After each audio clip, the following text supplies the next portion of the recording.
کہ جی 9 مئی کا بیانیہ دفن ہو گیا. یہ وہی فضل الرحمان ہیں جو کہتے تھے کہ ہم تمہارے پیروں کے نیچے سے زمین گرم کر دیں گے, ہم یہ تتلیوں کے جو ہے نا پر کاٹ دیں گے. یہ وہ فضل الرحمان ہیں, وہ کہہ رہے ہیں کہ جی 9 مئی کا بیانیہ ختم ہو گیا ہے. وہ فضل الرحمان جو کہتے تھے یہ تو دہشت گرد ہیں, یہ تو غدار ہیں, ان کی تو جتنی مذمت کی جائے وہ کم ہے.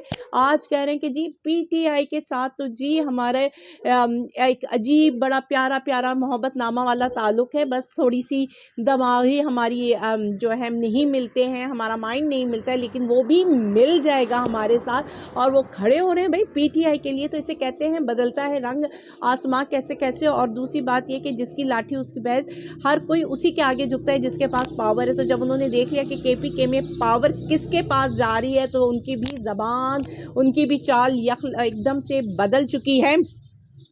دوسری طرف میں نے آپ کو بتا دیا ہے کہ پلان کمپلیٹ ہو چکا ہے. یہی پلان تھا شہباز شریف کو لانے کا, وہ مکمل ہو گیا ہے. اور پھر دوسری طرف ہمارے پیارے پیارے محترم بہت باادب مائی لارڈ جسٹس فائز عیسیٰ صاحب ہیں. کل ان کی بھی عدالت سجی تھی, اور ان کی عدالت جب سجتی ہے تو پھر ویسے ہی سوال جواب ہوتے ہیں, اسی طرح تلخ کلامی بھی ہوتی ہے. کیونکہ میں نے بتایا کہ فائز عیسیٰ کی پرسنالٹی میں یہ کوئی سپریورٹی کمپلیکس ہے, وہ اپنے آگے بندے کو بات کرنے نہیں دیتے. تو دیکھیں ہر وکیل برداشت نہیں کرے گا, ہر کی آپ انسلٹ کرتے جاؤ. تو جو ہوا جس طرح تلخ کلامی ادھر کے وکیل سے ہوئی, اور پھر وکیل نے بھی آگے سے جواب دیا. چلیں وہ تو چلتا رہے گا, فائز عیسیٰ کی عدالت ہے, اس میں یہ سب ہی ہوگا.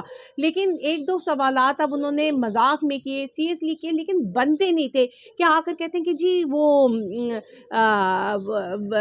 وفاقی حکومت بن گئی ہے, کون وزیر اعظم بنا ہے. تو جی حکومت بنی, کون وزیر اعظم بنا, آپ اتنے بے خبر ہیں.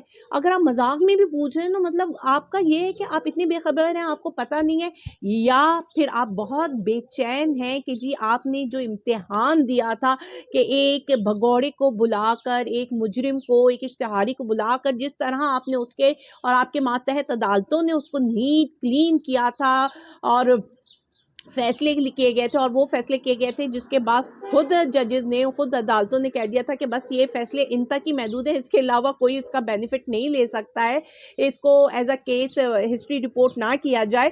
تو آپ لوگ شاید بے چین ہوں گے کہ ہم نے ایک شخص جس کے لیے اتنی محنت کی, ہم نے اتنے بڑے بڑے امتحانات سے گزرے, عوام کے سامنے جس طرح ہم نے شرمندگی اٹھائی ہے, اور اتنے بڑے بڑے ہم نے امتحانات دیے, تو اس کا نتیجہ کیا ہے. تو شاید وہ نتیجہ حاصل کرنے کے لیے بڑے بے چین تھے, نتیجہ جاننے کے لیے بہت بے چین تھے. تو ان کو بتا دیا جائے جس کو آپ نے جی پروٹوکولز دلوائے تھے, جس کے کیسز آپ نے جس طریقے سے معاف کروائے گئے تھے, جس کی پاکستان کی تاریخ میں نہیں ملتی, اور تمام جو عدالتیں ہیں انہوں نے جسٹس منیر کی یاد تازہ کر دی تھی, بلکہ جسٹس منیر بھی کہہ رہے تھے کہ یہ سب مجھ سے 2 ہاتھ آگے ہیں. تو جی ابھی تک فائز عیسیٰ صاحب بتاتے چلیں کہ کوئی ریزلٹ تو اس طرح سامنے نہیں آیا ہے, لیکن شہباز شریف صاحب جی وزیر اعظم بننے جا رہے ہیں. وہ شہباز شریف صاحب جن کے بارے میں ابھی آج انٹرنیشنل میڈیا نے لکھا ہے مینڈیٹ تھیوز, مینڈیٹ چوری کرنے والا وزیر اعظم بننے جا رہا ہے, 17 سیٹوں والا وزیر اعظم بننے جا رہا ہے. اور جنہوں نے 180 سیٹیں لی ہیں, جن کی 60-70 سیٹیں چوری ہو گئی ہیں, وہ جی حکومت نہیں بنا سکتے. اور ایکسکیوز می, یہاں پہ میں پی ٹی آئی کی لیڈرشپ کو بھی بلیم آؤٹ کروں گی کہ اب تک آپ کی طرف سے کوئی کنکریٹ آواز نہیں اٹھ رہی ہے.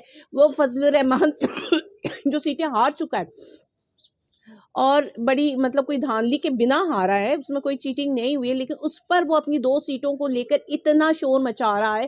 بلوچستان میں پی ٹی آئی کا ایک انڈیپینڈنٹ ورکر ہے, وہ اتنا شور مچا رہا ہے, لیکن پنجاب کی لیڈرشپ سوئی ہوئی ہے, جس کی 60 سیٹیں چوری ہو چکی ہیں, وہ خاموش بیٹھی ہوئی ہے. تو یہ بڑی حیرت کی بات ہے. آپ لوگ نے کہا تھا کہ وائٹ پیپر ایشو کریں گے, آپ لوگوں کی طرف سے کوئی وائٹ پیپر بھی نہیں آیا. تو جو کام کرنے والے وہ میرے نہیں خیال کہ پی ٹی آئی کی لیڈرشپ اس طرح ووکل ہے جس طرح اب اس کو ووکل ہونا چاہیے تھا. لیکن دوسری طرف جی وہ اس چیز پہ بڑی ایفیشنسی دکھا رہی ہے کہ پارٹی میں کس کو لایا جائے. اور سننے میں آ رہا ہے کہ اسد عمر کی واپسی ہونے والی ہے, تو کیا اسد عمر کو لوگ ایکسیپٹ کریں گے, کیا عمران خان ایکسیپٹ کرے گا. کیا عمران خان نے نہیں کہا تھا کہ جنہوں نے پریس کانفرنسز کروا لی گئی ہیں ان کو میں نہیں لوں گا, اور اگر تو آپ اسد عمر کو لیتے ہیں تو پھر آپ کو اور بھی لوگوں کو لینا چاہیے ہوگا. تو کیونکہ ان کی شاید قربانی, اسد عمر نے تو وہ قربانی نہیں دی جو باقی لوگوں نے دی ہے, اور پھر اس کے بعد انہوں نے پارٹی چھوڑی ہے. جیسے کہ آپ مسرت چیمہ ہیں، وہ جیل میں رہیں اور ان کی بیٹی کینسر کی پیشنٹ تھی، اور جس طرح انہوں نے اٹھائی ہے اس کے بعد مجبوراً میں آ کر انہوں نے پریس کانفرنس کی ہے. تو پھر تو اگر آپ اس طرح لوگوں کو پارٹی میں واپس لینا چاہ رہے ہیں تو پھر مسرت چیمہ جیسے لوگوں کا زیادہ حق ہے. ملائکہ بخاری اور شیری رحمان یہ سب زیادہ حقدار ہیں نا پھر، کیونکہ انہوں نے جیلیں لی ہیں اور جس طرح ان کو بلیک میل کیا گیا ہے. آپ لوگ تو ہمیشہ سے مزے لوٹتے رہے ہو. اب اسد عمر یہاں پہ مزے لوٹ رہا تھا، پی ایم ایل این میں ان کا بھائی مزے لوٹ رہا ہے، اسی طرح پی ٹی آئی میں ابھی رؤوف حسن مزے لوٹ رہا ہے، دوسری طرف ان کا بھائی مزے لوٹتا رہا ہے پی ایم ایل این کی پارٹی بن کر. تو یہ تو وہ لوگ ہیں جو ہر جگہ پہ، ان کا خاندان ہر جگہ پہ ایک ایک بندہ فکس کیا ہوا ہے اور وہ مل کر کھیلتے ہیں. تو اگر آپ نے اسد عمر کو ہی واپس لینا ہے تو میرے خیال سے یہ عوام کے لیے تو قبول نہیں ہوگا. عمران خان کو قبول ہوتا ہے کہ نہیں ہوتا ہے؟ اور کیا عمران خان کو پتا ہے کہ باہر ان کی ٹیم بالکل بھی ووکل نہیں ہے؟ جتنا ایگریشن اور جس طریقے سے آپ چاہ رہے ہیں آپ کی ٹیم ورک آؤٹ نہیں کر رہی ہے شاید، لیکن دیکھیں آگے کیا ہوتا ہے. پی ٹی آئی آواز نہیں اٹھا رہی ہے اور اپنے آپ کو آگے بائیں شائیں عدالتوں میں چکر پہ چکر لگا رہی ہے، لیکن عدالتوں کے کیا فیصلے آ رہے ہیں اور 2 سالوں سے عدالتیں کس طرح فیصلے کر رہی ہیں، کس طرح فیصلے محفوظ ہو رہے ہیں اور اس کے بعد کئی مہینوں بعد کھلتے ہیں اس وقت جب ان کا وقت گزر چکا ہوتا ہے. لیکن یہ پاکستان کی سیاست ہے، پاکستان کی عدالتیں، یہ سب کچھ ایسے ہی چلتا رہے گا. لیکن جو پلان تھا اس پلان کے حساب سے شہباز شریف وزیر اعظم بن چکے ہیں. مجھے اجازت دیجیے گا. اللہ حافظ.